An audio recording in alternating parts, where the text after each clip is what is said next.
Alex, Penny Wong, the Australian Foreign Minister, who I think's had a pretty poor couple of weeks, if not couple of months, she has said, oh, look, you know, we need to urge caution. Here she is. This risks further destabilising a region that is already volatile. We call on all parties to refrain from actions and rhetoric that would further exacerbate tensions. We also played some comments from the Prime Minister earlier. I'm just not sure they quite are across exactly how important what's happened overnight actually is.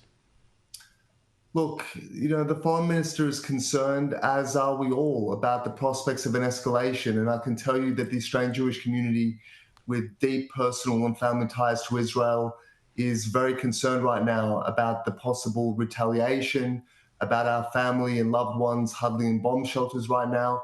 No one wants to see escalation. But what Senator Wong also spoke about in that press conference was that the world needs to stop Iran from acquiring nuclear weapons. But what she didn't talk about, and no one seems to talk about in the Western world, is how we're going to do that.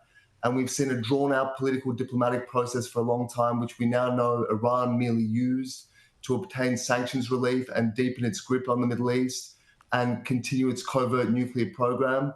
And ultimately, it takes the daring and the conviction and the strength of the Israeli military to do what the world wants to see done, which is the restraint of the Iranian regime. And foremost, I hope the beneficiaries will be the Iranian people themselves. You've got a wonderful Iranian diaspora in this country and around the world who loathe that regime and what it's done to a once prosperous and mighty country. And I hope that these attacks will precipitate the end of that regime and the restoration of a peaceful and modern and safe Iran.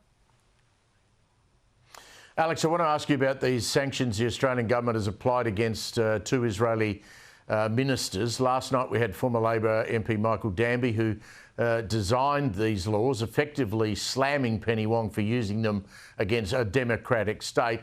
Israel's finance minister has also accused Australia and four other nations of making, quote, a grave mistake here. What do you make of this? Well, I'm always reluctant to agree with anything Smotrich says. He's very much not my kind of guy.